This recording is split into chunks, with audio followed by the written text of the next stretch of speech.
We are closing in. We are opening the last chapter of this course, which is about responsible architecture. And I'm gonna show you around in some different headlines, if you could say so, around responsible architecture in Copenhagen. And first of all, you will see that this building, this complex that you see to the left, is a housing company. Is a housing complex in Ørestad, and Ørestad is the city that we're going to visit, and part of the city we're going to visit in this first of 3 chapters within section 4.1. Responsible design is about enhancing the quality of the city with climate change adaptation and with resource optimization. It is also about creating physical settings that contribute to resource optimization, and it's about designing resilient buildings and public spaces that deliver long-term value. You could say that what we have been through about Copenhagen context, about storytelling in architecture, and about Copenhagen built for Copenhageners is the foundation for actually building and designing sustainable buildings within the city. So the approach has been that you cannot just like throw sustainable buildings down into a city. You have to be aware of how to adapt the new buildings and the renovating buildings, how to adapt them to existing context, and how to actually merge them into a social sustainability context, but also an economical sustainability context. So in that sense, there is a natural flow towards where we are going now, which is about exactly resting upon the foundation of social and economic premises and sustainability, and you could say foundations for building future-oriented and future-safe buildings in Copenhagen. The site is Ørestad, and one of the site visits that we're going to make in Ørestad is about this building, this complex that is called Upcycle Studios, and that is designed completely out of reused materials from other building sites. And that leads us into a discussion about what we call circular economy. Circular economy is more or less about reusing materials from this standpoint that we do not necessarily have enough resources for the future. So one of the big challenges is also how to actually make use of existing building materials rather than demolishing it or putting it into deposits anywhere. Also, this goes together with the overall premise that we will become more and more people, and we will have more and more use of buildings, and we will need more and more buildings. So also from that point of view, it will make sense to become much clearer upon how to actually reuse existing building materials. And you can say that if you talk about a value chain within building sector, then you can say that if you can begin to work with reuse or optimization of existing building materials, then you can replace that production from building materials from that are virgin area, and you can work with a reuse approach, and you can do something in more deliberate in how you actually run and maintain buildings, and that will also have an impact upon how you actually tear down buildings and how you handle the waste, so that it is actually usable again to be used in other and new buildings and so forth. That is the value chain, that is the circular economy about building materials that we're talking about here.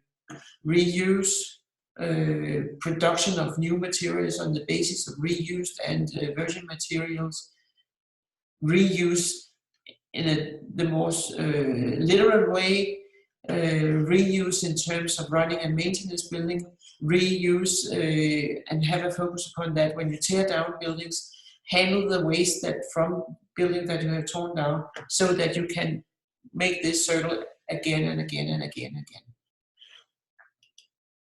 You can also talk about it out of this point. Here you are as a user.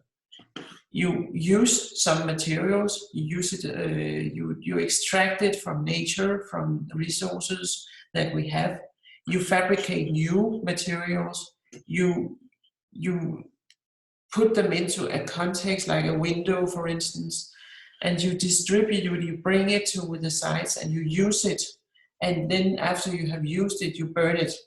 And that is or demolish it. And that is the same circle as the one you see over here. So the story about circular economy is about how to actually be capable of using this to a more advanced level. It is about how you can repair and maintain it and how you can share it. And it is about how you can reuse it and you can redistribute it. And it's about how you can reuse parts of it. And it's also about how you can integrate it into new products. So that is what you see out here is kind of the literal or the traditional linear economy, whereas this is a new thinking about the circular economy. And that is a theme that has been worked with in different parts of Ørsted, in some of the new buildings out there, from this consideration that we need to be much more deliberately doing that in the future. And there are two aspects, there are two ways you can approach the circular economy. One is the reuse approach, as the one we see here.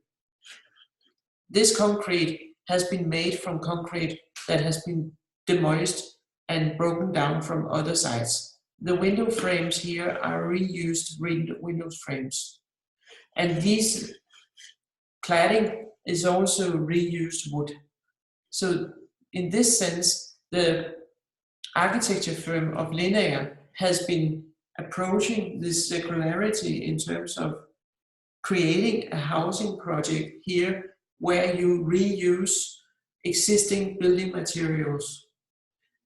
And when you do that, you need to be able to talk about reclaiming building materials, reusing materials, recycling materials. Do that from a resource efficiency point of view, and you need to be also transforming this into a proper setting. And then you also have the aspect of sharing economy in here, because if you really want to go in this direction, you might want to change the concept of owning from a concept that is you own your own house to a concept where you actually rent parts of a living organism that is run and maintained by a janitor company, for instance. So in that sense, the sharing economy is also, it's a little bit like Airbnb in a larger scale, as this is actually not only holiday housing, it's housing for longer periods of time. That's the one approach about reusing in this sense. The other approach is then to make that happen, you actually have to design new buildings so that they can be disassembled. And that is another aspect of circular economy, that when you design for new building, you may want to design for disassembly. You may want to create something that can be torn apart without breaking anything, so that you actually allow for this reclaiming and reusing aspect that we saw on the slide before, and that you can also work with circular construction and efficient building processes and flexibility for transformation and good working with the environment within that. That puts a lot of demands upon the design as such, because if you would want to design so that you can actually separate it again, then you may need to be very much aware of what do I do in the joints? Can I work with so-called sandwich elements, or do I have to be able to separate front wall, middle wall, and inner walls to a much larger extent than that I do now? And how do I store these elements in between they are being used and built and used and built? That way of thinking elements and building construction is something that is just beginning to move in a Danish context right now. But one of the examples, which we also saw in the latest lecture, is the Green Solution House in Bornholm, where they have done a great job to do this design so that this building could be flexible to meet new needs in the future. So responsible design is about circular design and circular economy, but it's also about creating physical settings that contribute to resource optimization. And as we have talked about earlier in some of the other lectures, there is a wish or a request, if you could say so, in the architecture policy to Copenhageners to deal with this, and to the planners and the client consultants and so forth and builders to actually also planning dense, functionally mixed buildings so that transport need is reduced, because main functions in regards to a daily life, such as home, workplace, institution, shopping, etc., are within walking or cycling distance or close to the public transport. This is exactly where the metro comes into place. This is when you get out into Ørestad, you're actually above ground. You're not below ground any longer. So you have a high line in Ørestad. And Ørestad High Line allows you it has stations relatively frequently, so you are not in a situation where you have to walk or bike very long to get from a station to where you live or where you work in Ørestad. And that is very deliberately. Other ways to work with creating physical settings that contribute to resource optimization could be by promoting architectural solutions that enable people to live and work closer to each other. For example, by enabling sharing and dual use of space and functions. This is a very interesting building complex in Ørestad. This is called the Mountain, and this is housing. These different boxes, if you could say so, are different housing units, and each of them have their own little private garden. They are placed on top of a parking structure. So in this sense, the architects, who are the world famous office of BIG, Bjarke Ingels Group, have actually combined two functions. A parking space which is not really very often very sexy or spectacular in terms of architectural expression, but is needed because people will, in this part of the city, also want to get out on the roads and away from Copenhagen. So therefore you would need a parking space here. And you can't, for several reasons, you can't dig it down into the ground. So they took the consequence and simply built housing on a mountainous way on top of a parking structure. It can be in this case, like in this case, it's another part of the city where this is not in Ørestad, this is somewhere else. But what is interesting here is that you are in a very narrow neighborhood of the more traditional and old Copenhagen. On top of traditional houses, these new additions were added. So in this case, you have simply added a penthouse on top of an existing 19th, 20th century building. And that is another way to actually optimize existing building volume and creating attractive new housing situations for this increasing demography of Copenhagen, where more and more people will move to Copenhagen. So it can be done by exploiting the potential in converting existing roof spaces to dwelling, like in this case, where you have a very expressive and nice and very, you could say, interesting addition of flats on top of an existing building. In this case, it's also about creating physical settings that contribute to resource optimization. This is another parking space. And in this case, the request has been about promoting architectural solutions that integrate the ability to use rainwater in buildings and public spaces, including developing and designing green facades and roofs and gardens. In a dense city as Copenhagen, it is of high need to add more green spaces to the city. And in this case, they have done that quite genius stroke that they designed the facade of another not very sexy parking space to actually become like a vertical garden. And that has a positive influence on the biodiversity, since this is can be flowers and maybe even some kind of food production. And by allowing that, you also contribute to the overall diversity of the city by creating habitats where insects can flourish and can do what is necessary to hire the food production in the city. So that is another way to work with this.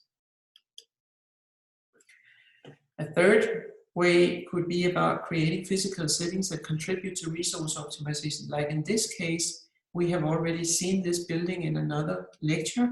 It is the International School out in Nordhavn. And what is interesting here is that all the facades are integrated photovoltaics. So therefore, this building is actually producing electricity. And the request is about a building like this, that Copenhagen should do this by ensuring that local energy production is integrated, for example, with solar cells on roofs or outside walls, with respect for efficiency and overall architectural quality. In this case, the architect has simply used the visual look of the photovoltaics to kind of be the signal value of the facade materials, so that this building both mirrors international approach and feel, and at the same time energy efficiency.